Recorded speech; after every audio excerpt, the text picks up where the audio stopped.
Allez, je tire 200.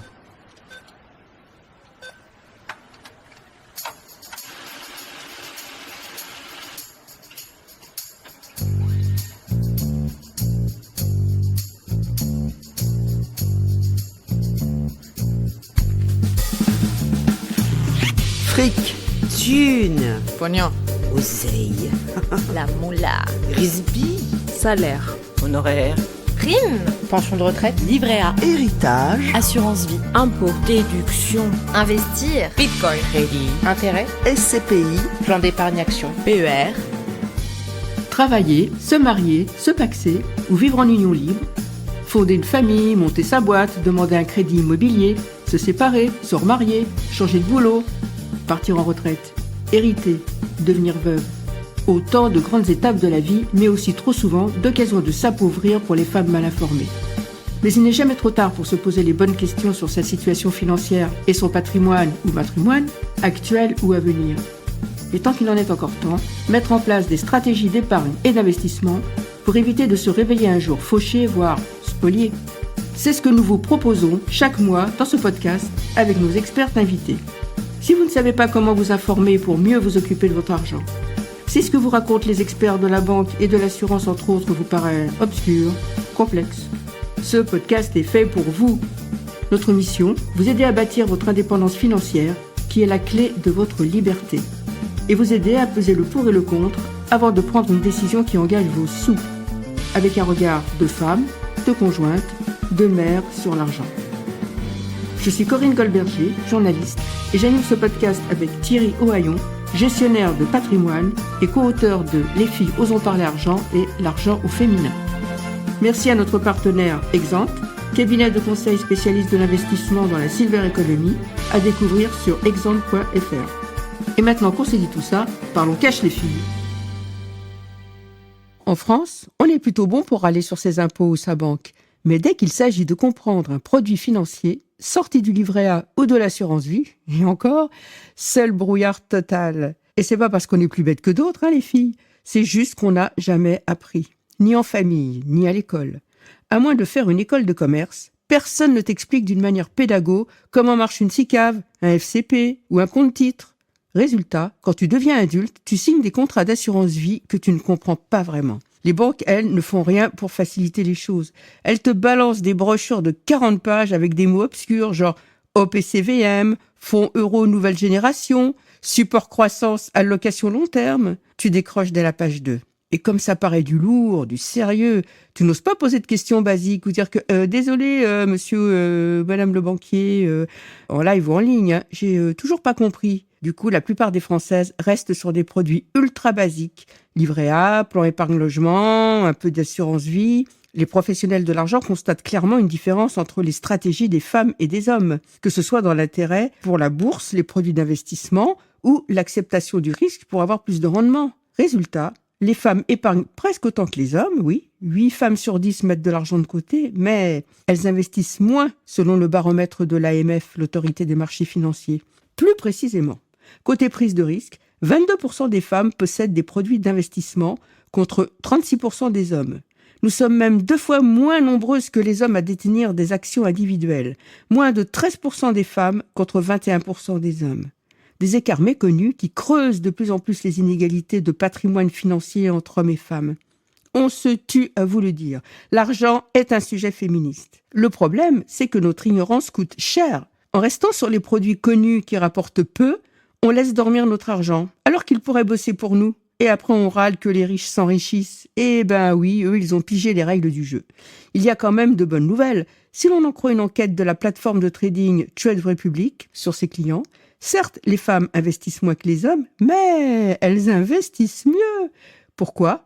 Parce qu'elles ont plus recours à des investissements programmés sans frais sur la plateforme. Elles mettent une petite somme tous les mois et elles n'ont rien de plus à faire. Et ça leur permet de réduire le risque de perte sur le long terme. Autrement dit, elles mettent en place un plan et elles le laissent tourner. Alors que les hommes, eux, font plus du stock picking. Ils achètent eux-mêmes, au coup par coup, des actions supposées rapporter. Des fois, ça marche, ça rapporte, et des fois, ça marche pas. Pour que des mots comme SICAV, FCP, compte-titres ne sonnent plus comme du gloubi-boulga pour vos oreilles, nous avons le plaisir de recevoir à nouveau Anne Guignard, directrice de Place des Investisseurs, une association au service des actionnaires individuels. Anne avait participé à notre épisode numéro 29 sur le thème « Je m'initie à la bourse ». Si vous voulez réviser les actions et les obligations, je vous conseille de le réécouter. Bonjour Anne. Bonjour Corinne. Bonjour Thierry. Bonjour Corinne. Et bonjour Léo à la technique. Et merci à notre partenaire Exante, spécialiste de l'investissement dans la silver economy, à découvrir sur exante.fr. Et c'est parti. Pour investir en bourse, il existe un compte qui s'appelle le compte titre. Moi, perso, jamais ma banque ne me l'a proposé. On ne me propose que l'assurance vie ou le PEA. Et j'ai d'ailleurs vu que moins de 10% des ménages détiennent un compte titre ordinaire. Alors Anne, c'est quoi au juste un compte titre? Ça sert à quoi? Et pourquoi les banques ne les proposent pas? C'est pas intéressant pour elles? Alors, c'est intéressant en tout cas de parler du compte titre. Moi, ça m'intéresse parce que c'est vraiment le b.a.-ba. En fait, ouvrir un compte titre chez un intermédiaire financier, que ça soit une banque ou un courtier en ligne, par exemple, eh bien, c'est la base. C'est-à-dire qu'avec ce compte, lié à un compte espèce, donc sur lequel j'ai du cash et de l'argent liquide, je vais pouvoir acheter des instruments financiers. Alors, on va voir que c'est très, très flexible puisque je peux acheter une foule d'instruments financiers. On pourrait même peut-être dire une jungle, parce que c'est pas toujours facile de se retrouver. Et aujourd'hui, on va peut-être parler des plus simples. Mais donc, sur un compte titre ordinaire, je vais pouvoir acheter des actions, des obligations, des ETF, des produits plus sophistiqués, des fonds cotés, enfin tout un tas d'instruments financiers. Alors maintenant, c'est vrai que les banques classiques ne le proposent pas d'office parce que quand on ouvre un compte titre, on va être soumis à une réglementation. Il va falloir que la banque vous fasse passer un questionnaire MiFID parce qu'elle n'a pas le droit de vous proposer des produits financiers qui ne sont pas adaptés à votre profil d'investisseur et notamment à vos connaissances d'investisseur. Donc, il y a quand même pas mal de choses à contrôler à la banque, par la banque avant de vous ouvrir. Et puis, autre chose aussi, c'est que quand elle vous propose un contrat d'assurance vie, eh bien, vous n'avez pas la même flexibilité ni la même autonomie. Donc vous êtes un petit peu dans la seringue et vous pouvez plus faire grand-chose qu'attendre que les performances arrivent sur votre assurance vie. Donc voilà. Mais c'est tout à fait possible d'ouvrir un compte titre ordinaire dans n'importe quel établissement financier si on le demande. D'accord. Attends Anne, c'est quoi le questionnaire MiFID dont tu as parlé? Alors, pour vraiment être très très clair, MiFID, c'est une réglementation européenne qui tente à protéger les investisseurs, les épargnants individuels. Donc, dans le cadre de cette réglementation, l'intermédiaire financier qui vous ouvre ce compte doit s'assurer que vous avez bien le minimum de connaissances et doit s'assurer de votre profil de risque et de l'adéquation de ce profil aux instruments financiers auxquels vous allez pouvoir accéder. On peut aussi avoir un compte titre parce qu'on l'a reçu en héritage ou dans le cadre d'un divorce, non? Donc, en fait, là, on parle d'un compte titre qu'on va ouvrir, mais on pourrait même imaginer, et moi je connais le cas dans ma famille, par exemple, de femmes qui, en cas de divorce ou de succession, se sont retrouvées avec un compte titre et un peu désemparées parce qu'en fait, on leur a pas expliqué comment ça fonctionnait, à quoi ça servait.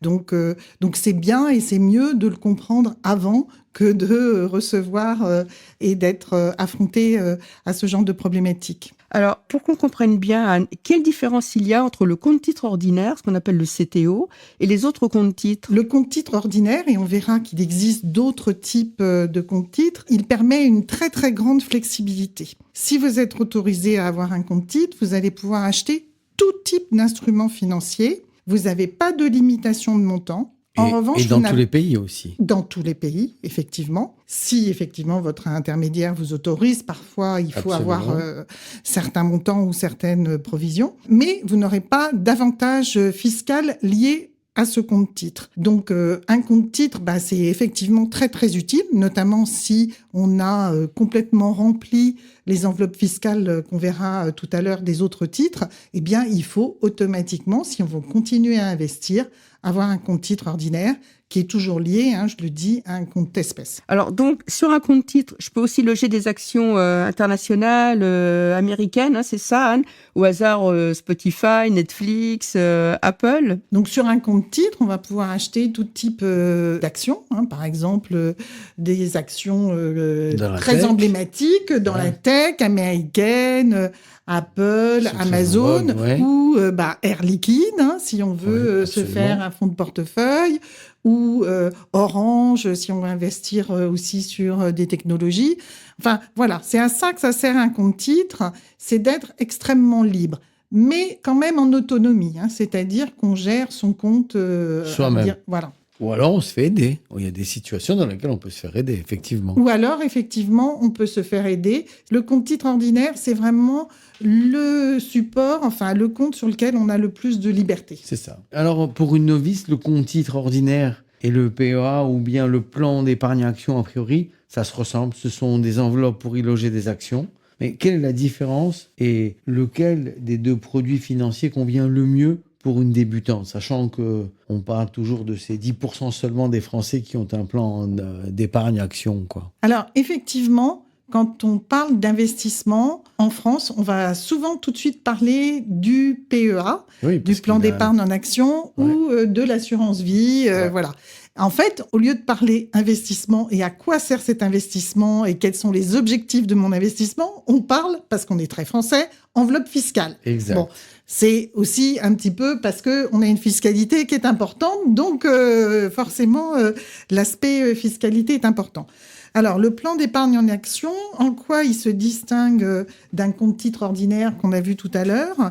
Eh bien, je peux, comme un compte titre ordinaire, y loger des actions ou même des produits d'assurance vie en unité de compte. On expliquera tout à l'heure ce que c'est, mais dans un cadre particulier. Il faut que ça soit des entreprises européennes, ou en tout cas de l'espace économique européen. Il est limité à 150 000 € pour le plan d'épargne en action. Et on verra qu'il existe des plans, des PEA, PME, ETI, donc pour des plus petites actions, plus petites valeurs, et qui, lui, est limité à 225 000 €.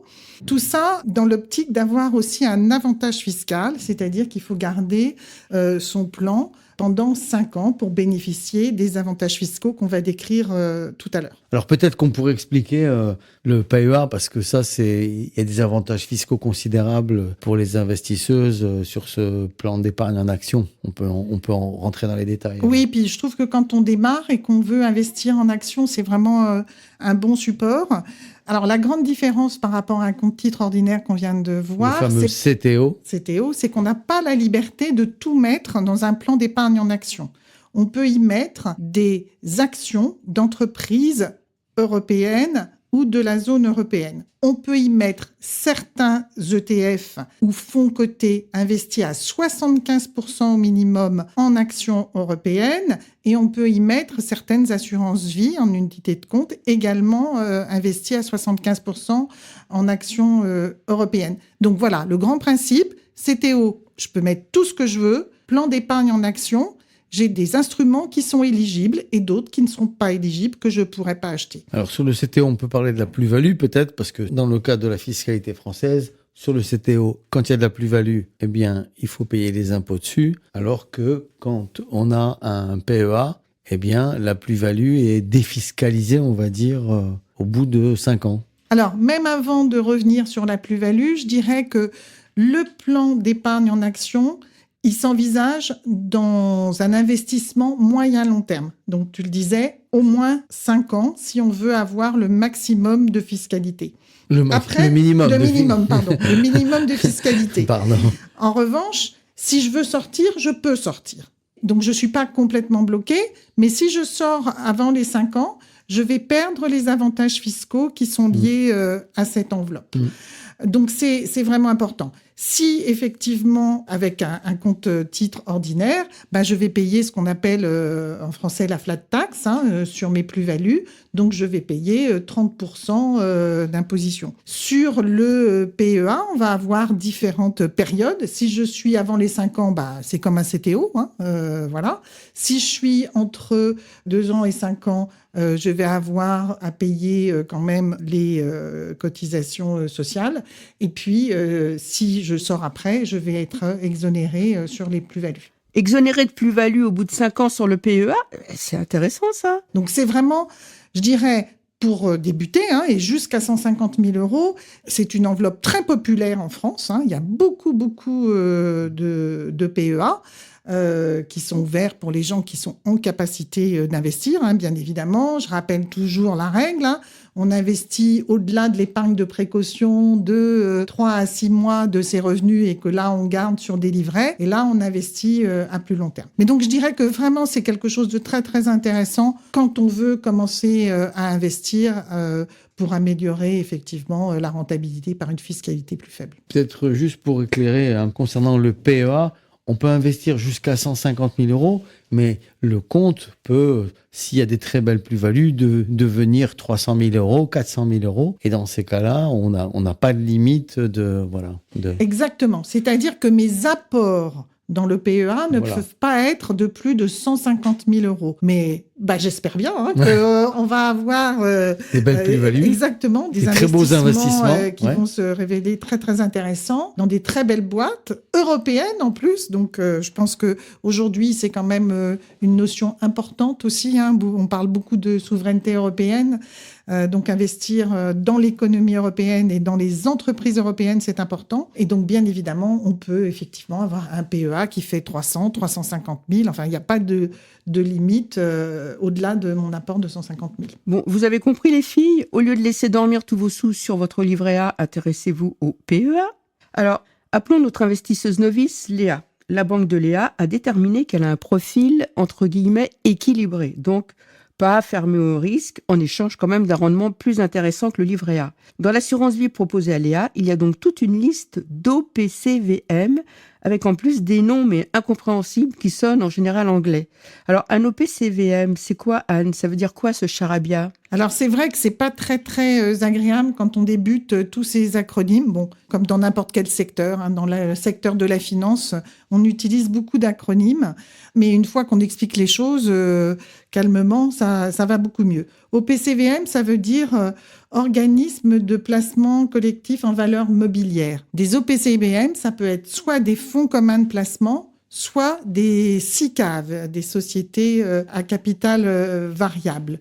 Ces OPCVM, ils peuvent, en fait, ce sont des paniers de produits financiers. Donc, si on prend l'exemple d'actions, j'ai un panier d'actions que je mets dans une SICAV. Je suis un professionnel financier, je le mets dans une SICAV ou dans un fonds commun. Alors, je peux le mettre parce que j'aime bien une thématique, par exemple. Aujourd'hui, les thématiques qui sont très, très à la mode, c'est l'intelligence artificielle. Alors, je vais faire un fonds qui va être investi particulièrement dans le secteur des intelligences artificielles. Alors, on n'oublie pas non plus une grande règle qu'on a vue dans les épisodes précédents de l'investissement, et c'est le mot diversifié. Donc, un fonds commun de placement, par exemple, en intelligence artificielle, il va aller acheter des entreprises d'intelligence artificielle aux États-Unis, en Asie, en Europe. Vous voyez, on est sur le même secteur, mais on diversifie parce que on prend des zones géographiques différentes. Comme disait ma grand-mère, on ne met pas tous ses œufs dans le même panier. Donc voilà. Oui, il y a beaucoup de sigles. Alors là, je reconnais, je ne comprends pas les professionnels de la finance et leur goût particulier pour les noms anglo-saxons incompréhensibles. Pour la complexité. Voilà, donc on va le retrouver dans les ETF, vous savez, les trackers, de la même manière. Donc c'est toujours des noms extrêmement compliqués. Ce qu'il faut aller regarder, c'est dans leurs fiches, puisque tous ont des documents d'information qui sont obligatoires. Avec les codes, ils ont tous un code ISIN. Alors, ils ont un code ISIN, mais bon, le code ISIN, ça ne va pas vous donner beaucoup d'enseignements. Mais c'est à partir du code ISIN qu'on peut voir la fiche produit. Exactement, on voit la fiche produit, et dans la fiche produit, on doit avoir la stratégie, comment ce fonds est composé, quels sont les objectifs. Qui sont les gens qui l'animent. Exactement. Donc ça, c'est vraiment important. Et je répète toujours, une règle fondamentale, c'est essayer d'investir dans quelque chose que l'on comprend. Si on ne le comprend pas, ça va être beaucoup plus difficile de le suivre.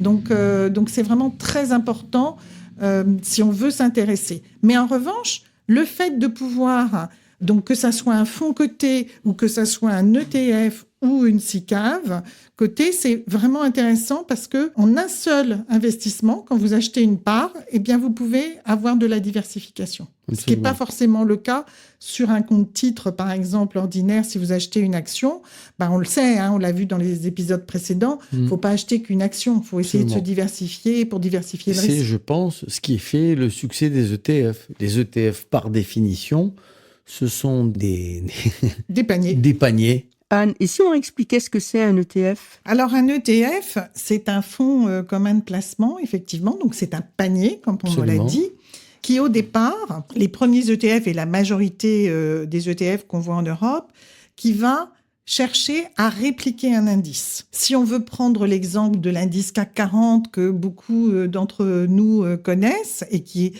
donc mesure l'évolution des 40 plus grosses capitalisations boursières de la Bourse de Paris, l'ETF, il va pas chercher à faire mieux. Il cherche à coller exactement à cette évolution. Mais si je voulais le faire toute seule sur un compte titre ordinaire, je serais obligée d'acheter les 40 valeurs et du CAC, exactement dans avec le même pourcentage, la même proportion. De leur proportion dans l'indice. Alors que si j'achète un ETF, eh bien, j'ai ce panier automatiquement en un seul achat. Donc, effectivement, ça permet de diversifier et c'est aussi plus économique parce que je suis pas obligée d'avoir 40 lignes qui me coûteraient très, très cher quand on voit le prix de certaines actions. Donc, ça permet d'avoir un investissement qu'on peut démarrer avec des petits montants et pour autant d'être bien diversifié. Là, on vient de parler des paniers. Et on voit la différence entre les deux grandes familles, les OPCVM. D'un autre côté, il y a les SICAV, toutes ces sociétés d'investissement. Et de l'autre côté, les FCP, qui sont les fonds communs de placement. Est-ce qu'avoir l'une ou l'autre dans son assurance vie, ça change vraiment quelque chose pour le rendement de notre Léa qui est une novice ? Ou alors, on peut dire quels sont les OPCVM les plus connus ou les plus primés. Bref, celles qu'il faut connaître et celles sur lesquelles il faut peut-être investir. Alors, là, je dirais que pour Léa, qui vient de commencer, c'est pas la peine de se faire des nœuds au cerveau entre est-ce que j'achète un FCP, est-ce que j'achète une SICAV, est-ce que j'achète un ETF. Premièrement, toujours, on revient à la base, c'est qu'est-ce que je veux faire ? Dans quel objectif ? C'est quoi mon objectif ? C'est quoi mon horizon de temps ?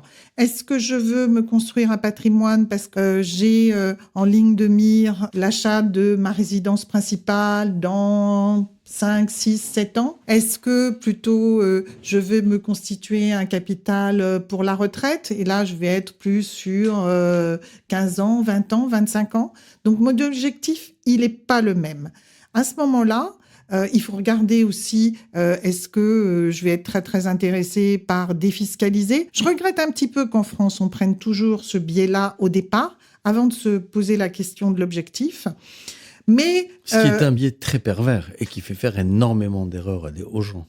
En tout cas, ça leur donne un focus que sur un aspect et au détriment, par exemple, des frais. Exactement. Voilà. Des frais et du véritable objectif. Et du véritable objectif et du coup du véritable rendement. Donc je dirais, SICAV, FCP, ça, franchement, les professionnels des marchés, dans une enveloppe d'assurance vie, ils vont savoir packager ça très très bien.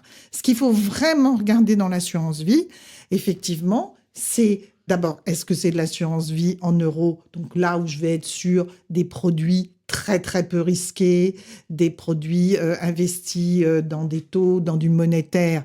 Mais attention aux frais. Alors certes, je vais peut-être avoir un avantage fiscal, mais est-ce que ma performance ne va pas être complètement obérée par les frais qui sont souvent élevés dans ce type de produit ? Ou alors, est-ce que je vais sur des produits d'assurance vie en unité de compte ? Unité de compte, c'est un nom barbare pour dire c'est investi en actions ou en produits autres que les taux. Je ne sais pas pourquoi on a pris cette appellation. Et qui vont certes être un petit peu plus risqués, Maintenant, si mon horizon de temps il est de 10 ans, 15 ans, 20 ans, on sait que l'investissement en actions sur cette durée, c'est vraiment ce qu'il y a de plus performant. Et puis, je vais aussi bien faire attention aux frais. Mais donc, je dirais que il faut revenir aux fondamentaux. Mes objectifs, qu'est-ce que j'accepte comme risque, mon horizon de temps, et puis, eh bien, je prends le temps de regarder les frais, de me faire expliquer. Alors là, on va revenir sur un sujet très, très, très, très féminin.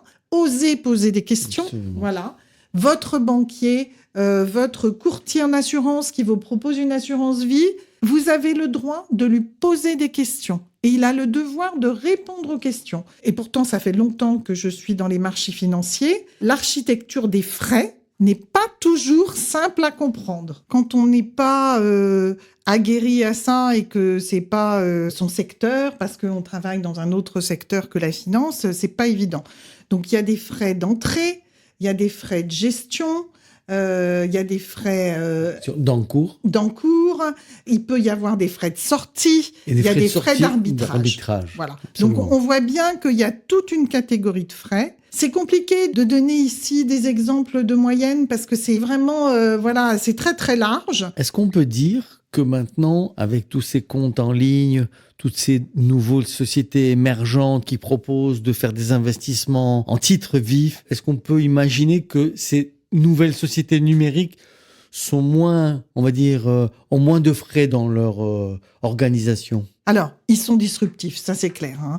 Donc aujourd'hui, c'est eux qui poussent le marché. Maintenant, il ne faut pas que le fait de faire bouger le marché n'aille pas avec de la transparence. Parce qu'on peut faire bouger le marché et puis retrouver d'autres frais ailleurs. Donc c'est ça. Ou d'autres risques. Voilà, ou d'autres risques. Donc c'est ça qui est compliqué. Mais oui, globalement, il faut quand même se dire que il faut qu'on aille vers plus de transparence pour tous ces frais. Et notamment, il y a aussi des grands débats sur... parce que tous ces produits, il faut qu'ils soient distribués.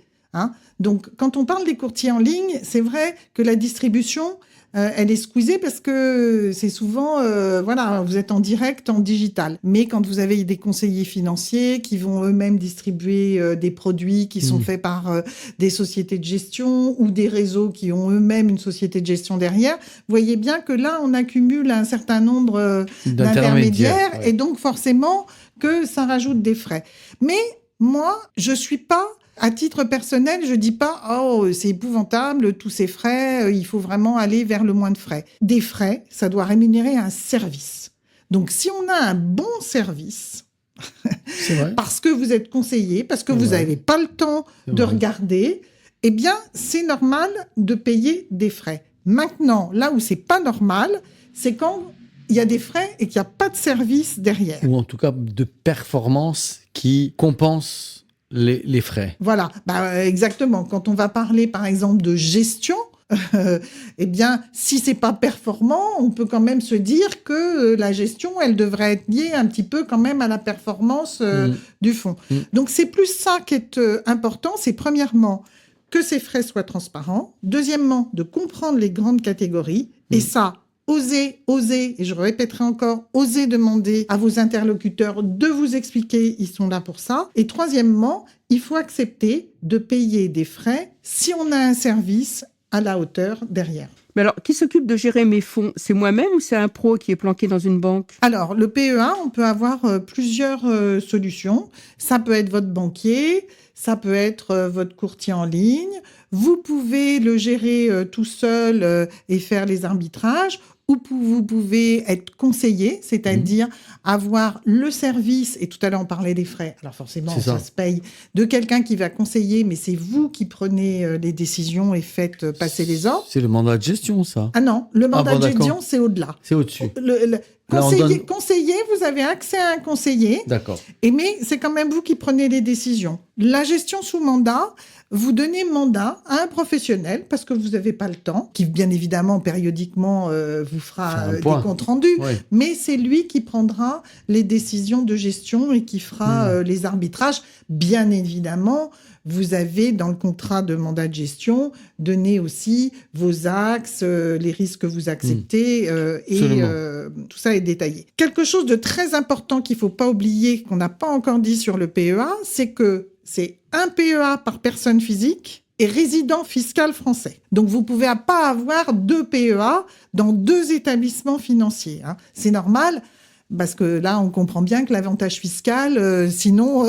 il n'aurait plus de limites et l'État français ne serait pas très content. Un petit mot peut-être sur la gestion avec les robots, puisqu'on en parle de plus en plus de l'intervention des robots dans la gestion active des placements, notamment dans les PEA, notamment sur les comptes titres. Oui, alors effectivement, on peut avoir de la gestion sous mandat comme ça, qui est gérée par des robots. On les appelle les robots, je pense. Les robots advisors, on appelle ça. Voilà, exactement. Alors, puis je pense qu'avec l'intelligence artificielle, tout ça va encore se sophistiquer. On va voir quelles sont les performances. Normalement, le robot, il est là pour, vous savez, en bourse et en investissement, puis surtout en bourse, on parle des biais cognitifs. Donc, le robot, il est là pour ne pas avoir de biais. Donc, on lui donne des règles de gestion et il va gérer en fonction de ces règles de gestion. On estime que sur le long terme, en fait, les biais cognitifs font faire des erreurs et qu'effectivement, sur le long terme, c'est mieux d'avoir... un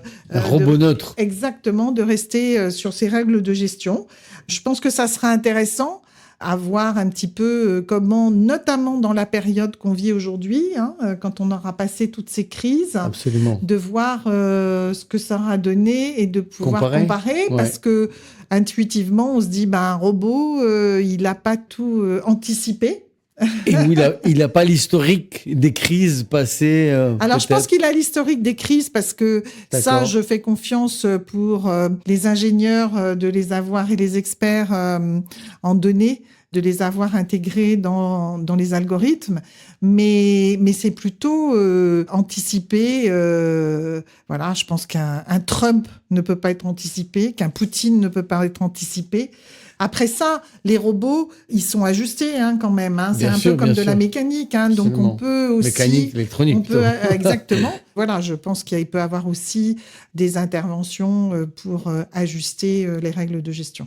Alors Anne, combien ça coûterait à notre Léa, qui est une novice en investissement, d'avoir des OPCVM dans son PEA ou dans son compte titre, quels sont les frais à prévoir? Sachant que, puisqu'elle est débutante, elle va arriver avec des montants qui ne vont pas être extrêmement importants. On va imaginer qu'elle commence à investir par 2 000 € à peu près. Alors, je dirais que intuitivement, comme ça, quand on démarre avec des petits montants et qu'on se construit un patrimoine, il faut quand même aller vers des produits simples, avec une structure de frais légère. Je dirais que les ETF, c'est quand même très, très efficient. Et là-dessus, je veux dire, c'est très, très compétitif.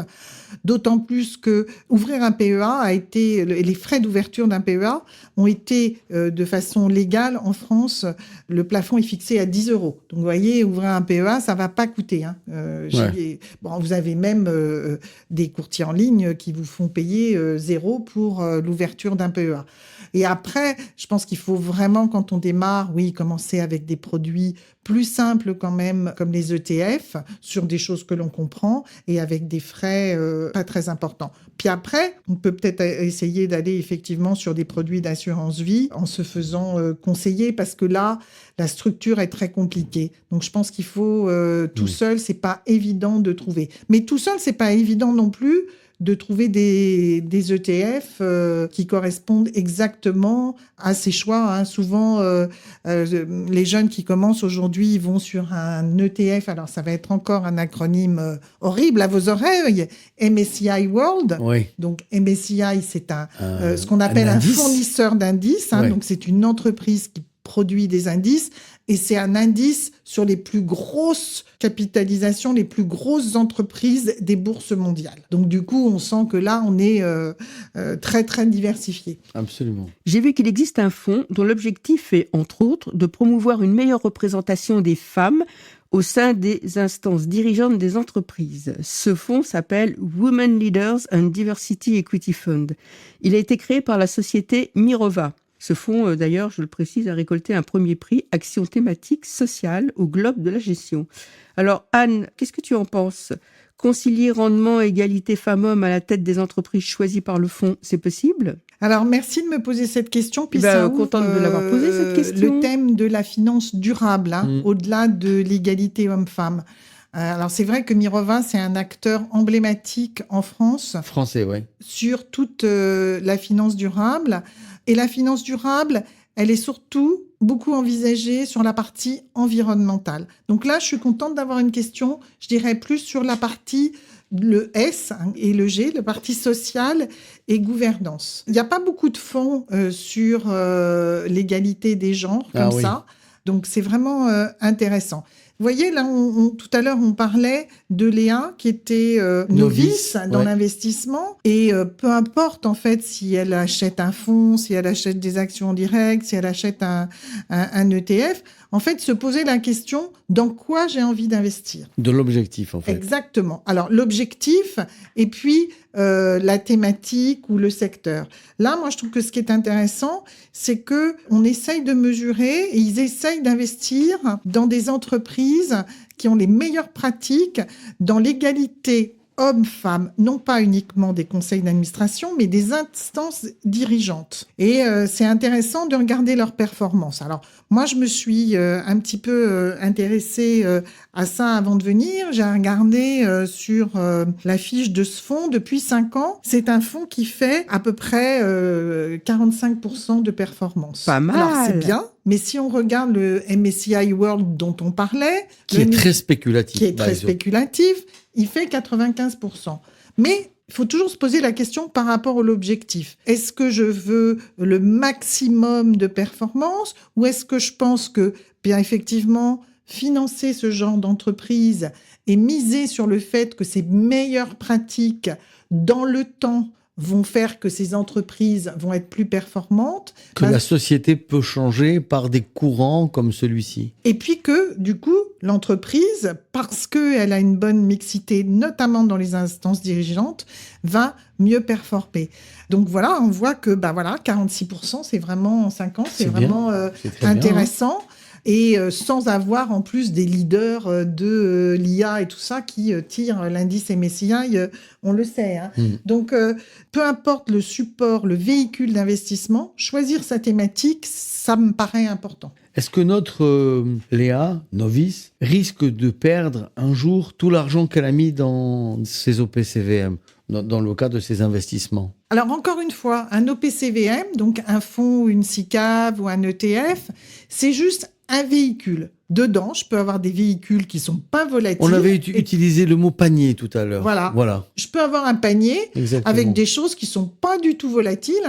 Hein. Si on va prendre les assurances-vie en euros dont on parlait tout à l'heure, qui sont sur des obligations d'État ou du monétaire, ça va pas être très volatile.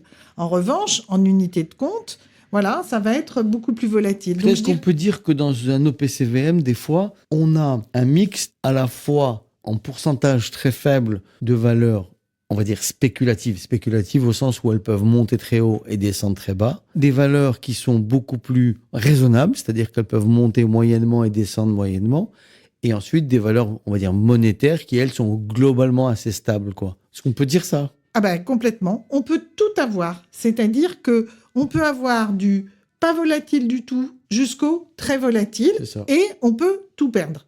Je veux dire, on a toute la gamme. C'est pour ça que c'est toujours très, très important de revenir aux documents d'information de définition de l'investisseur. Et qui va vous dire, par exemple, j'ai 60% d'obligations, 40% d'actions. Donc là, on voit qu'on est déjà sur un profil quand même assez risqué. Ou alors, mon OPCVM, mon fonds, il est à 80% d'actions. ou 100% en action. Je peux avoir des fonds Absolument. 100% en action, donc avec un risque en capital Très élevé. qui est entier. Ou alors, je peux avoir à l'autre bout un OPCVM qui est à 90% en monétaire. Tout ça, c'est important de regarder par rapport à l'objectif et par rapport à son objectif de sortie. La gestion de patrimoine, c'est ça. C'est que plus on sait que la performance des actions sur le long terme, c'est ce qu'il y a de plus performant, si on prend 30 ou 40 ans, sauf qu'il faut prévoir la sortie. Parce que on peut avoir des coups de grisou, comme on le voit actuellement dans des périodes d'instabilité. Donc, au moment où je veux sortir, au bout de la 30e année, il faut pas que ce soit l'année où il y a une baisse. Donc, on sait que voilà, cette répartition et ce couple risque-rendement, il va évoluer en fonction et on va être de moins en moins risqué plus on est proche de la date de sortie de son capital. Alors, question. Est-ce qu'une débutante peut composer elle-même son panier de SICAV, de FCP, d'actions, d'obligations, en se basant sur les palmarès, les classements, les trophées publiés tous les ans par la presse économique? Ou, franchement, vaut-il mieux laisser faire les pros, les sociétés de gestion proposées par les banques ou les courtiers, quitte à voir évidemment son rendement grignoté par les frais de gestion pour rémunérer les pros en question? Et d'ailleurs, pendant que j'y pense, si on choisit une gestion assistée par des pros, comment est-ce qu'on les choisit, les pros en question? Encore une fois, je dirais qu'il n'y a pas de bonne ou mauvaise solution. Il va avoir une solution qui est adaptée à Léa et à son cas. Donc, je dirais que quand on est débutant, il faut essayer quand même de ne pas aller vers le maximum de complications. Donc, si on veut être en autonomie, ce qui me paraît tout à fait légitime, et en plus... Ce qui est un peu la tendance actuelle. Oui, Aujourd'hui, les jeunes gens, autour de 23, 25 ans, là, autour d'une bière, parlent des actions. Et ça m'est arrivé ce samedi. Ils étaient à côté de moi, on discutait où placer, comment faire être plus spéculatif, comment faire moins... Je ne sais pas s'il y avait une Léa, parce qu'en fait, c'est beaucoup des garçons. Oui, donc, j'aimerais bien qu'il y ait une Léa qui soit au milieu de tout ça et qu'en parle aussi. C'est un petit peu notre problème. On a besoin que les jeunes femmes, et les femmes tout court, prennent en main cette responsabilité aussi de leur patrimoine financier. Mais il faut quand même juste avoir du bon sens. C'est des sujets qui font peur, sur lesquels on n'ose pas poser de questions. Donc, c'est pas la peine. Moi, je dirais que c'est un peu comme la salle de gym. Quand on commence à investir, on n'est pas obligé de se dire « j'y vais tous les jours et puis je me mets des objectifs épouvantables ». Donc, aujourd'hui, on a tout le loisir, avec les courtiers en ligne et l'investissement programmé, d'y aller petit à petit, mais en réalité. Donc, on investit vraiment. Et de commencer avec des petits montants. Il n'y a pas beaucoup de frais. On ne se met pas trop la pression. C'est automatique. Et puis, comme ça, on commence à s'intéresser. Alors, c'est tellement large comme univers que moi, je dirais, il vaut mieux commencer par s'intéresser à des choses qui nous parlent. Alors, on l'a vu, par exemple, avec le fonds sur l'égalité des genres. Si Léa, elle est très intéressée par tout ce qui est égalité entre hommes et femmes, elle va être intéressée par le fonds de Mirovan dont on parlait tout à l'heure. Absolument. Maintenant, si Léa, elle est ingénieure et qu'elle s'intéresse à la tech, à l'intelligence artificielle, je dirais que c'est mieux qu'elle commence par ce secteur-là, parce que ça va la toucher. Et elle connaît des boîtes. Elle connaît des boîtes. Il y a des boîtes qu'elle aime bien. Il y a des... Voilà, effectivement. Et donc, si elle est intéressée par la biotech, parce qu'elle travaille dans le médical, enfin voilà. Donc, moi, mon conseil, c'est que c'est tellement large. Allez d'abord voir quelque chose qui nous parle individuellement, parce que c'est comme ça qu'on s'y intéresse le mieux. Absolument. Donc, en lisant les palmarès de la presse économique, notre Léa a repéré des fonds qui ont super rapporté, en tout cas qui ont super performé l'année dernière. Mais avant de foncer pour investir, comment savoir si un fonds colle à son profil de risque? Il faut être prudente ou joueuse dans ces cas-là? Alors, encore une fois, je pense qu'il faut d'abord, si on est tout seul, aller se renseigner sur les sites et regarder les profils de risque qui sont bien détaillés et les objectifs qui sont bien détaillés dans les documents d'information. Si on est conseillé, encore une fois, on paye le service, donc autant aller demander à sa conseiller. Alors, je reviendrai sur les performances passées. Les performances passées, bien évidemment, c'est intéressant. Pas les performances futures. Voilà, mais ça raconte pas les performances futures, Donc, il faut toujours le savoir. Donc, il faut regarder effectivement où on en est dans son profil de risque, toujours par rapport à son objectif et à son horizon de temps. Après, je voulais revenir en lisant la presse économique, parce que si Léa, c'est une petite jeune de 25 ans, comme je l'imagine, c'est pas la presse économique qu'elle va faire, c'est ChatGPT. Et dans quoi je dois investir. Absolument. Et donc, ce qui me permet de parler de l'information financière, donc ChatGPT ou un autre, Oui. j'ai pas de... Claude, j'ai enfin, pas toutes les IA qui existent maintenant. Exactement, toutes les IA, elles ne nous fournissent pas forcément la vérité, et on ne sait pas non plus de façon très transparente sur quelles données elle se base. Donc, je dirais que Léa, notre jeune femme, oui, elle va aller sur ChatGPT, mais oui aussi, il faut qu'elle multiplie les sources et qu'elle aille voir sans doute aussi sur des sites économiques peut-être plus traditionnels. Moi, je suis absolument pas contre la tech, je suis pas du tout contre ChatGPT, mais je pense qu'à ce stade, il vaut mieux croiser les informations. Oui, entre l'information financière traditionnelle et ce qu'on trouve avec les IA, quoi. Exactement. Parce que de toute façon, Léa, elle va aller d'abord sur une IA. Il ne faut pas rêver. Ah oui, c'est comme bien ça sûr. que ça va marcher. C'est clair. Alors, si je veux retirer mon argent de mon panier, c'est possible à tout moment? Parce qu'on a souvent l'impression qu'un OPCVM, c'est pas comme un livret A, c'est comme un coffre fermé à double cadenas. C'est pas liquide comme un livret A, quoi. Alors, bien là encore, il y a différents types de possibilités. Un ETF, c'est un fonds. Et c'est un fonds qui est coté. Donc celui-là, il est liquide comme une action en bourse. J'achète l'action aujourd'hui, je peux la revendre demain. Absolument. Ou même dans la journée si je le veux. Et puis, il y a des OPCVM, des fonds qui sont effectivement avec des durées et qui sont fermés. Donc là, il y a des durées. Alors généralement, on peut quand même en sortir, mais on peut avoir des pénalités et des frais supplémentaires. Et puis après, on parlait tout à l'heure du PEA ou de l'assurance vie. Si ces véhicules sont logés dans un PEA ou s'ils sont logés dans une enveloppe d'assurance vie, on l'a bien vu, il y a une durée minimale si on veut avoir... conservation, si on veut avoir l'avantage fiscal maximum. Ça nous ramène toujours à l'information qu'il faut aller chercher par rapport à ses objectifs et pour être toujours en phase entre l'information du produit qu'on va acheter et nos objectifs. Globalement, c'est ça qu'on dit. Si on a besoin de liquidité, je rappelle quand même que voilà, on dit, tu m'as demandé, est-ce que c'est pas la même liquidité qu'un livret A? Non, pas forcément. Absolument. Je rappelle, le livret A, les autres livrets réglementés, c'est pour l'épargne de précaution. L'épargne de précaution, c'est un accident de la vie, une machine qui casse, une voiture qu'il faut racheter. Enfin, maintenant, Léa, elle va sûrement pas acheter de voiture à son âge. Elle va la louer, mais toute autre chose. Donc oui, la partie investissement n'aura pas forcément cette même liquidité, et c'est la contrepartie aussi de la rentabilité qu'on peut attendre. Donc il faut combien au minimum pour ouvrir l'un des produits dont nous avons parlé, c'est-à-dire des SICAV, des FCP, des ETF?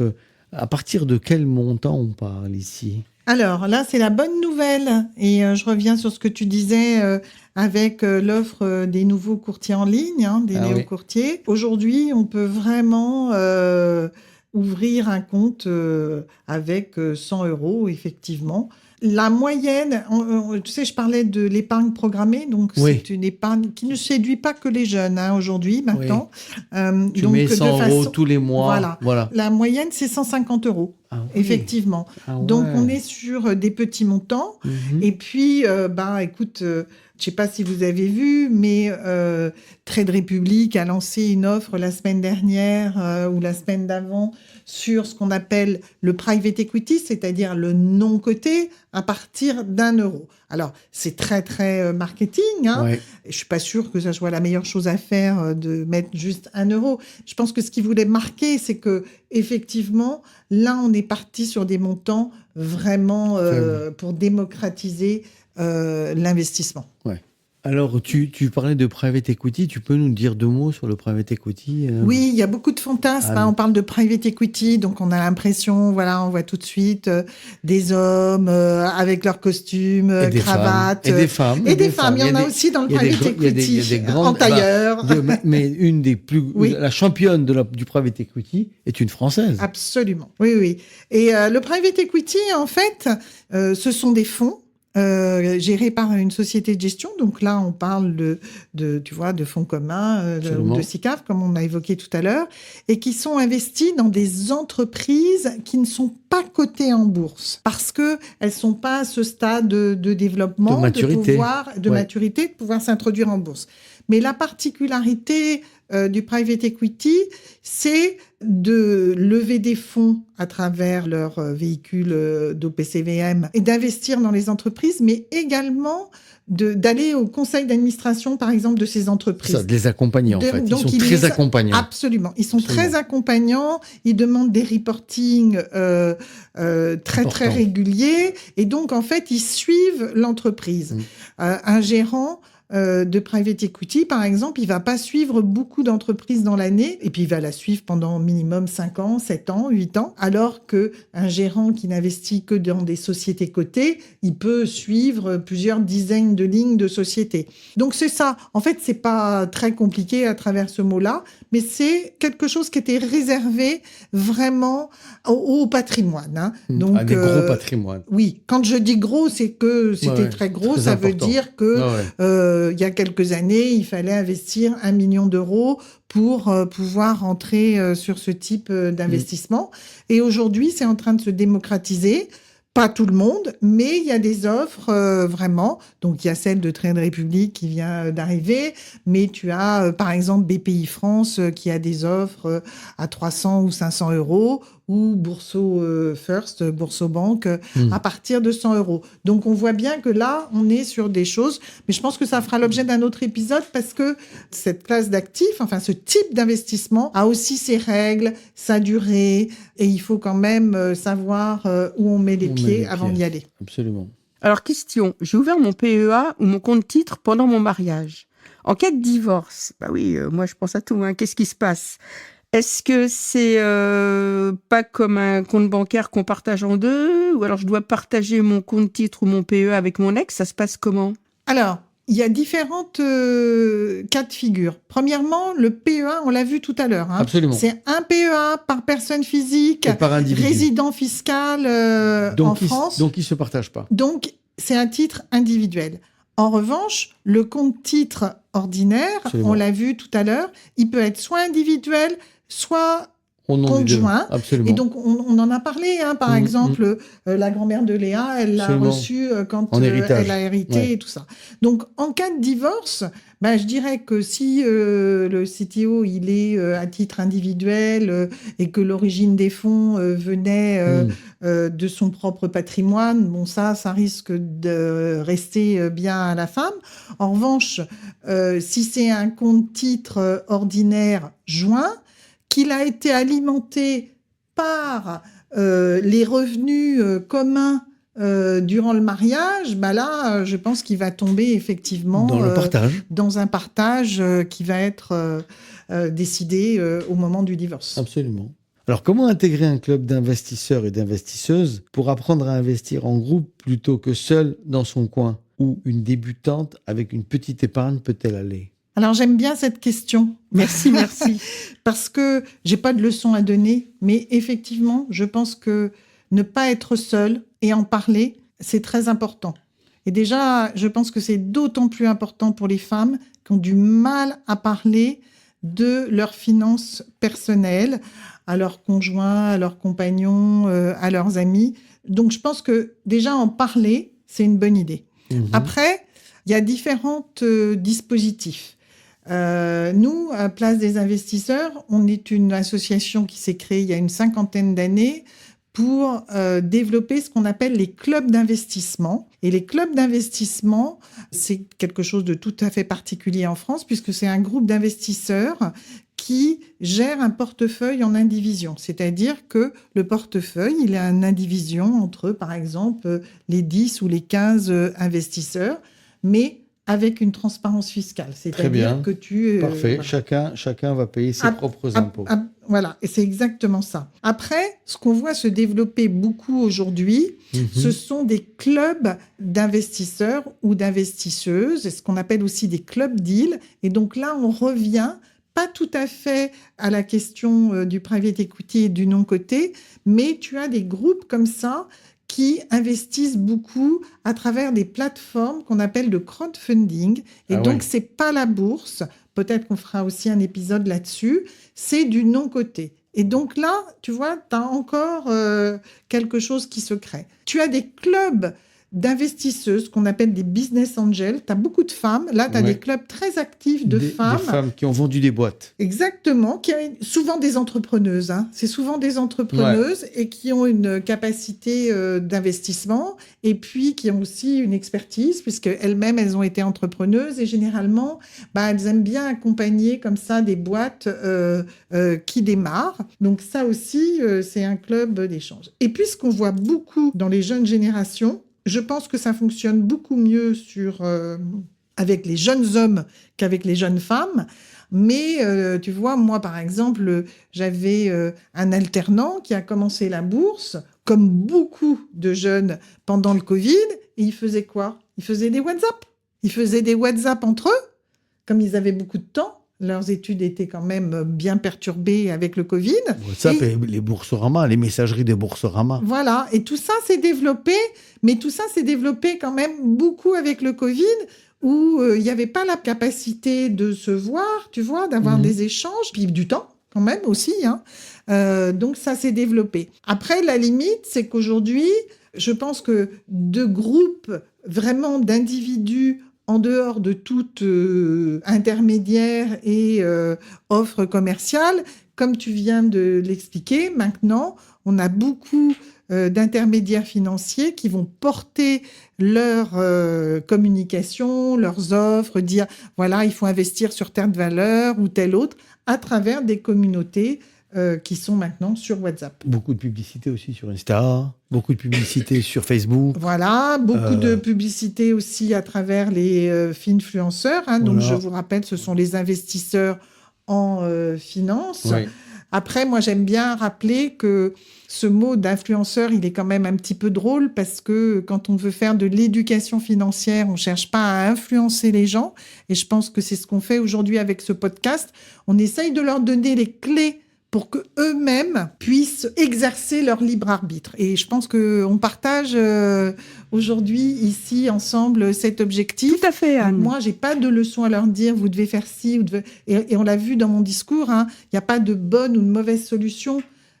On vous donne les clés, maintenant faites de l'introspection, fixez vos objectifs, et voilà, est-ce que ça vous convient ? Et je pense que la vraie éducation financière, elle est là. Alors, juste, je voudrais ajouter quelque chose, et c'est l'objet de ce podcast, et c'est l'objet de ce que nous faisons avec Corinne et de mes livres, c'est de transmettre un message sur l'importance de l'argent des femmes qu'elles gagnent et la gestion de cet argent pour leur plus tard. Malheureusement, on constate qu'il y a de plus en plus de divorces, donc il y a de plus en plus de femmes qui se retrouvent avec des revenus compliqués, parce qu'elles ont élevé des enfants, parce qu'elles ont perdu leur employabilité. Et ensuite, ces femmes, elles vieillissent plus que les hommes. Plus longtemps. Exactement, plus longtemps que les hommes. Et par conséquent, elles vont avoir besoin de ressources financières pour leur indépendance pour plus tard. Et c'est tout le sens de tout ce que nous faisons ici. Mais ce qui est paradoxal, c'est que les femmes, dans la vie quotidienne et dans la vie très pratique, prennent des décisions considérables, tous les jours. Et que, culturellement, la partie investissement personnel... Placement personnel, ouais. Elles ne se sentent pas légitimes de le faire. Et c'est pour ça que je pense que la première chose... Et moi, je lutte contre cette espèce de stéréotype qu'on dit « Ah, mais les femmes, elles investissent pas parce qu'elles aiment pas le risque ». On s'en fiche qu'elles aiment le risque ou pas. Mais il y a des investissements sans risque. Absolument. On a vu que sur le long terme, c'est la régularité qui compte. Mais le premier chose, c'est enlever cette peur et enlever la peur de parler et de poser des questions. Donc, les groupes de femmes, les podcasts, aller parler à son intermédiaire financier. Moi, ma meilleure récompense a été après notre formation qu'on a fait pour les femmes, d'avoir des retours en disant « Ah, j'ai pris rendez-vous avec mon banquier. » J'avais réussi ma formation. Voilà, exactement.